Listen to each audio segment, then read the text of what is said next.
आज हम बात करेंगे कल्टीवेशन ऑफ फ्लैक्स यानी कि लिनन की खेती के बारे में।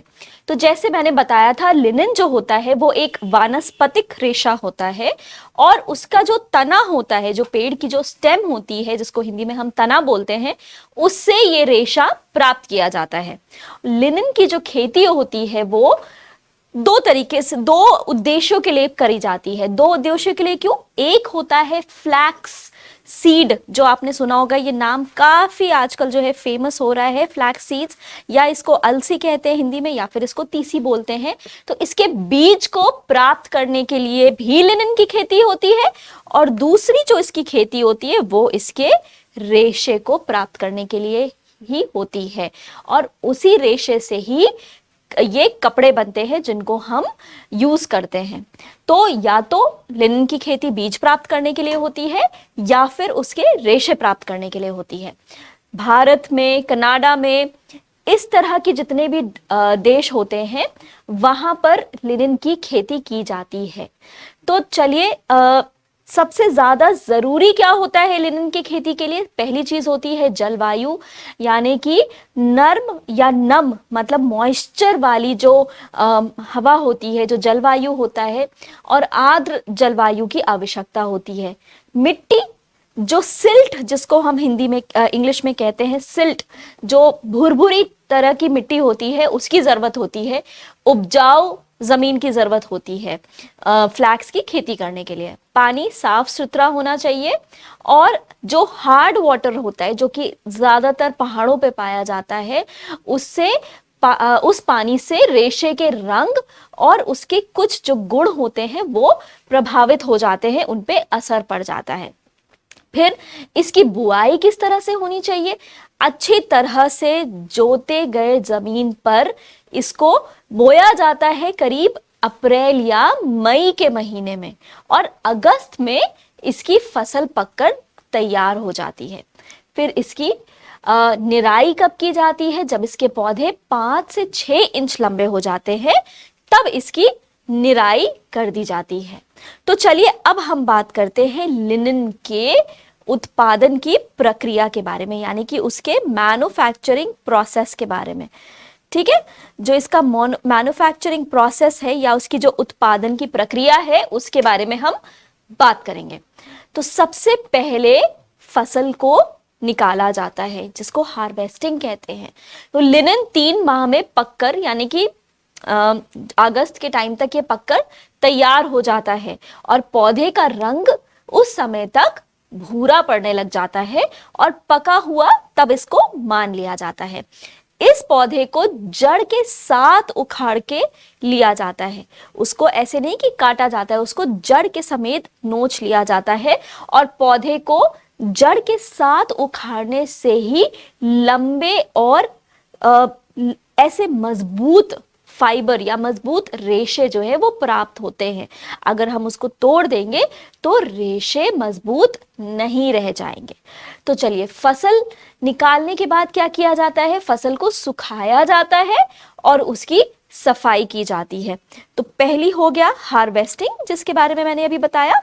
दूसरा क्या हो गया? सुखाना, यानी कि ड्राई करना, और उसको सफाई करना, जिसको इंग्लिश में रिपलिंग कहते हैं। अब लिनन के बंधे हुए जो बंडल होते हैं, मान लो आपने जितने भी रेशे के 10-10, 15-15 फाइबर्स का जो तना होता है, उसके बंडल को जो है हम एक साथ बांध देते हैं, और इन बंधे हुए बंडलों को हम धूप में सुखाने के लिए छोड़ देते हैं। सूखने के बाद जो पत्तियां होती हैं और जो बीज होते हैं उनको अलग कर लिया जाता है। आजकल क्या किया जाता है, सफाई का जो काम, ये वाला जो काम होता है वो मशीन कर देती है कि पत्ते अलग कर दिया, बीजों को अलग कर दिया, और सफाई के बाद पौधों को फिर से बंडलों में बांध कर रख दिया जाता है।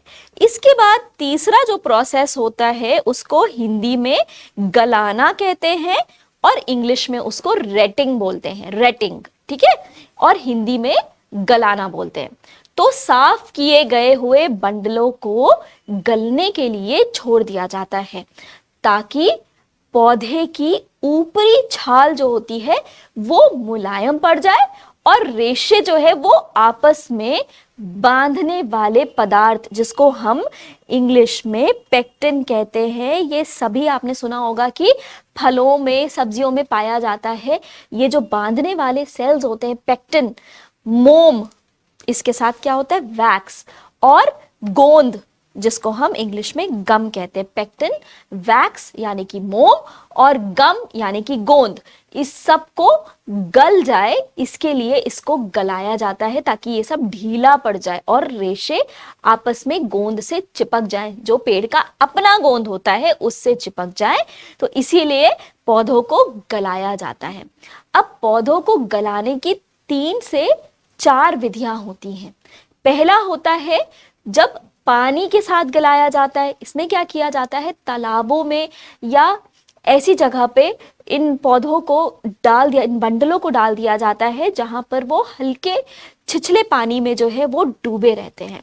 तो इस गलाने की विधि में जो पानी द्वारा इसका जो गलाना होता है, जिसको हम वाटर रेटिंग बोलते हैं, इस विधि में पौधों के बंडलों को 2 हफ्ते तक पानी में डुबा दिया जाता है। और पानी में जब वो डूबते हैं तो क्या होता है, उसका फर्मेंटेशन होता है, यानी कि उसका खमीरीकरण होता है। उस पे बहुत सारे कीटाणु लगने लगते हैं जो कि उसको गलाने में हेल्प करते हैं। तो बैक्टीरिया, खमीरीकरण से बैक्टीरिया उत्पन्न होने लगते हैं और ये बैक्टीरिया पौधों के पेक्टिन को खाना शुरू कर देते हैं, जिससे क्या होता है, रेशे एक दूसरे से अलग होने लगते हैं। ठीक है। दूसरी चीज क्या होती है, ये तो एक हो गया पानी के साथ गलाना। दूसरा क्या किया जाता है, ओस से गलाया जाता है, जिसको इंग्लिश में ओस को हम क्या कहते हैं, ड्यू बोलते हैं। तो ओस द्वारा गलाना ये एक और विधि होती है। जिन देशों में ज्यादा ठंड पड़ती है, ज्यादा ओस गिरती है, वहां पर पौधों को गलाने की प्रक्रिया ओस में रखकर की जाती है। इस प्रक्रिया में क्या किया जाता है, पौधों को घास पर बिछाकर करीब 20-22 दिन तक, यानी कि करीब 3 सप्ताह तक छोड़ दिया जाता है। और रात में जब वो ओस पड़ती है तो नमी आ जाती है पौधों में, और दिन में क्या होता है, सूरज के प्रकाश पड़ता है, उससे उसको गर्मी मिलती है। इस नमी और गर्मी और मे बी बारिश, इन सब कारणों से पौधे में खमीरीकरण यानी कि फर्मेंटेशन होने लग जाता है और धीरे धीरे ऊपरी छाल उसकी मुलायम पड़ने लगती है और रेशे जो है वो तने से अलग होने लगते हैं। एक और तरीका है, तो पानी में गलाना हुआ, दूसरा ओस में गलाना हुआ, तीसरा है रासायनिक विधि से इस रेशे को गलाना, यानी कि केमिकल रेटिंग कहते हैं इसको, इंग्लिश में केमिकल रेटिंग बोलते हैं। ठीक है, ये हो गया आपको रेशे की को केमिकल्स या रसायन के द्वारा गलाना। अब इस रिएक्शन जो होता है, इसमें क्या यूज होता है, इस प्रक्रिया में क्या यूज होता है, जो कुछ तने से जो छाल को जो जोड़ते हैं जो पदार्थ, उनको बेसिकली उसमें कुछ केमिकल्स लगाए जाते हैं जिसकी वजह से वो रेशों को अलग अलग कर दे।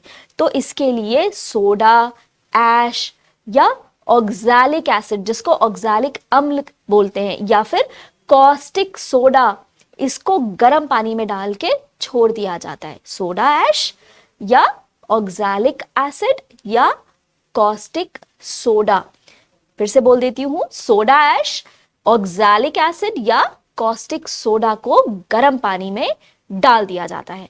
इस गर्म पानी में पौधों को छोड़ के रख दिया जाता है और पानी गर्म होने की वजह से उसमें खमीरीकरण की प्रक्रिया जल्दी से उत्पन्न होने लगती है और इसी के वजह से ऊपरी छाल उसकी मुलायम पड़ने लगती है।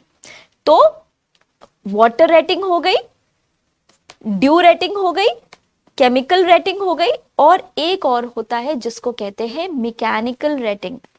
मैकेनिकल रेटिंग यांत्रिक विधि द्वारा गलाना। इस विधि में लकड़ी को क्या किया जाता है, एक पात्र होता है, लकड़ी का बना हुआ एक बड़ा सा पात्र होता है, उसको यूज किया जाता है और पानी को उस पात्र में डालकर करीब 75 से 90 डिग्री सेंटीग्रेड तक गर्म करके उसमें लकड़ी को डाला जाता है और पौधे जो है जब उस गर्म पानी में पड़ते हैं तो वो पौधे गलने लगते हैं। कुछ दिनों के लिए उसे छोड़ दिया जाता है ताकि वो पौधे गलने लगे। जब ज्यादा ताप पड़ता है तो पौधे की छाल जो है वो अलग होने लगती है।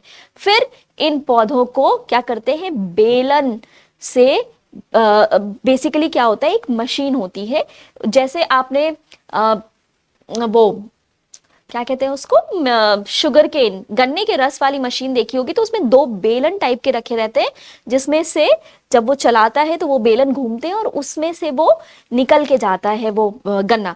इसी तरह से ये बेलन होता है, दो बेलन होते हैं, बेलनों के बीच से इसको निकाला जाता है ताकि ये फाइबर्स जो हैं वो फ्लैट हो जाएं। इसके बाद इन्हें साफ पानी से धोया जाता है, जिससे पेक्टिन, गोंद और मोम जैसे अन्य अशुद्धियां जो है वो निकल जाती हैं। ठीक है, इसको हम मैकेनिकल रेटिंग कहते हैं। फिर ये तो रेटिंग के 4 तरीके थे जो कि मैंने बताया आपको। ये रेटिंग के 4 तरीके थे जो कि मैंने बताया। अब हम यहाँ रेटिंग के बाद पांचवा जो चीज होती है वो होती है, सॉरी, चौथी जो चीज होती है वो होती है ब्रेकिंग एंड स्कूथिंग, यानी कि तोड़ना, रेशों को तोड़ना। अभी तो अलग हुए, अब उनको तोड़ना और पीट पीट कर अलग करना, तो उसको कहते हैं ब्रेकिंग, तोड़ना यानी ब्रेकिंग, एंड स्कूथिंग यानी कि अलग अलग करना रेशों को। ठीक है, तो गलाने की प्रक्रिया के बाद रेशों को सुखाया जाता है। अभी गले, अब उसको सूखने के लिए छोड़ दिया। सूखने के बाद रेशों को फिर से उन बेलनों के बीच से गुजारा जाता है और खूब जोर से दबाया जाता है, जिससे तने के जो हार्ड वाला पार्ट होता है, कठोर वाला जो भाग होता है, वो टूट जाता है और रेशे अलग अलग हो जाते हैं। इसी को ब्रेकिंग कहा जाता है। ठीक है, ब्रेकिंग के बाद क्या होता है, स्कूथिंग होता है। तो तोड़ने के बाद हाथ या मशीन की सहायता से रेशे अलग कर लिए जाते हैं, जिसे हम स्कूथिंग बोलते हैं। तो ये रेशे अलग अलग प्राप्त हो जाते हैं, और ये जो प्राप्त रेशे होते हैं उनको चमक, लंबाई, रेशे के आधार पर उसको हम डिवाइड करते हैं कि लंबे रेशों को अलग रखते हैं, चमकीले रेशों को अलग जगह रख लेते हैं। तो उस तरह से उनको छांट कर हम अलग कर देते हैं। और ये जो रेशे होते हैं, बेसिकली जब हम इनको छूते हैं तो ये चिकने होते हैं, मुलायम होते हैं, और छूने पे ठंडा जैसा एक महसूस होता है। ठीक है,